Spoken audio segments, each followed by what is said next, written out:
A'udzubillahi minasyaitonirrajim. Bismillahirrahmanirrahim.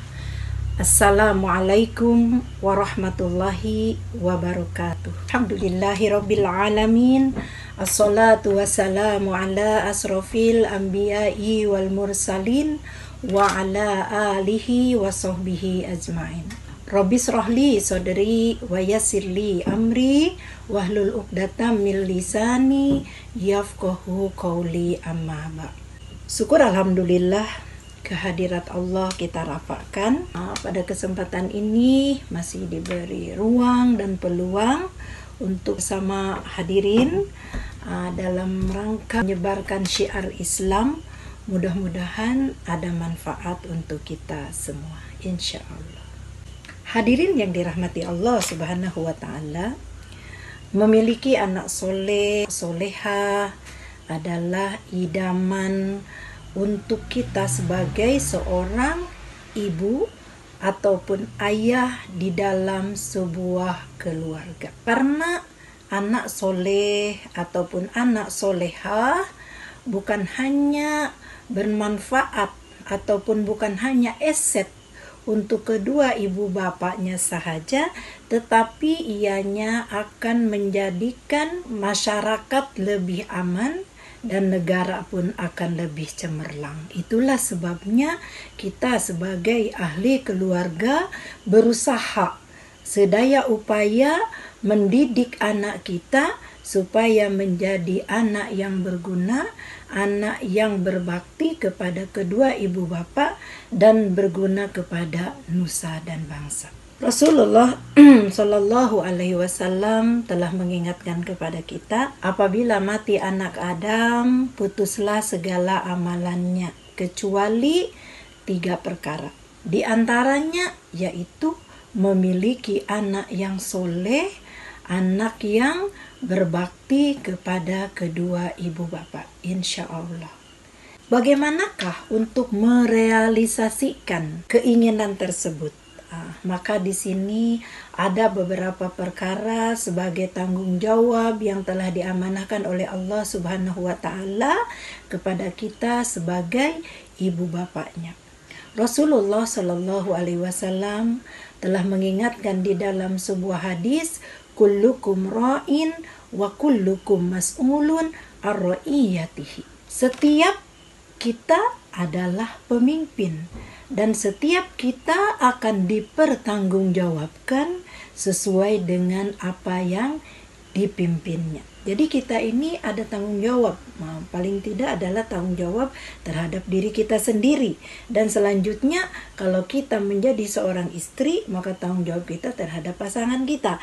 Tetapi kalau kita menjadi seorang ibu, maka tanggung jawab itu untuk anak-anak kita. Itulah tanggung jawab yang perlu dipikul. Apakah tanggung jawab yang pertama? Tanggung jawab yang pertama adalah memberi pendidikan agama di dalam keluarga. Semarakan ajaran Islam di dalam sebuah rumah tangga. Dari awal lagi anak kita sudah diperdengarkanlah kalimah-kalimah Islam, kalimah-kalimah tauhid yang ada di dalam keluarga kita. Sebagaimana contohnya dari kecil anak kita dibawa untuk belajar melaksanakan sholat. Kemudian dari kecil anak kita dididik. Dari kecil juga kita perdengarkan ayat-ayat Al-Quran, sholawat, zikir-zikir. Mudah-mudahan dengan cara begitu akan membentuk diri anak itu menjadi anak yang solehah. Yang kedua adalah pendidikan melalui role model.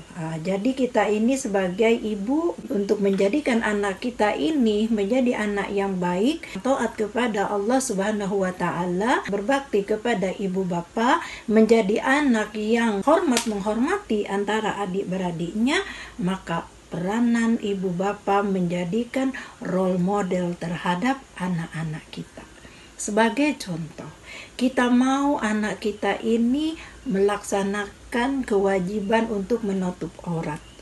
Maka apabila kita mau anaknya menutup aurat, maka kita sendiri mesti duluan menutup aurat. Nah, begitu. Jadi misalnya kita menginginkan anak itu melaksanakan sholat 5 waktu, maka kita dulu yang melaksanakan sholat 5 waktu. Dan kalau boleh, jadilah suami, jadilah bapak sebagai imam, dan kita sebagai istri duduk menjadi makmum, dan anak-anak ada bersama kita. Itulah namanya pendidikan dengan cara role model. Dan pendidikan inilah yang sangat berkesan dalam membentuk kepribadian seorang anak, insya Allah. Kemudian yang ketiganya adalah menekankan akidah. Kalau tadi memberi pendidikan agama kan, seterusnya adalah menekankan tentang keyakinan kita kepada Allah Subhanahu wa ta'ala. Sebagaimana contoh, kalau ini perkara yang wajib dibuat, karena ini kalau dibuat pahala ada, dan ini perkara yang dilarang untuk kita buat, dan kalau seandainya kita melanggar aturan itu maka kita akan menjadi insan yang berdosa. Ini contohlah kan, macam yang simpel-simpel saja untuk anak kita kan. Ini pembelajaran peringkat kecil lagi, hadirin yang dirahmati Allah Subhanahu wa ta'ala. Dan seterusnya memberikan kasih sayang yang sepenuhnya. Dan yang keempat, hadirin yang dirahmati Allah Subhanahu wa ta'ala, adalah sentiasa mendoakan kepada mereka. Mudah-mudahan anak yang kita bina, anak yang kita didik ini anak yang soleh, anak yang soleha. Karena untuk makluman hadirin, doa ibu bapak ini sangat mustajab, insya Allah. Jadi 4 perkara insya Allah yang menjadikan anak kita ini sukses dunia akhirat. Mudah-mudahan anak kita ini akan menjadi aset kepada ibu bapak, aset di dunia, dan seterusnya aset di yaumil akhir, insya Allah.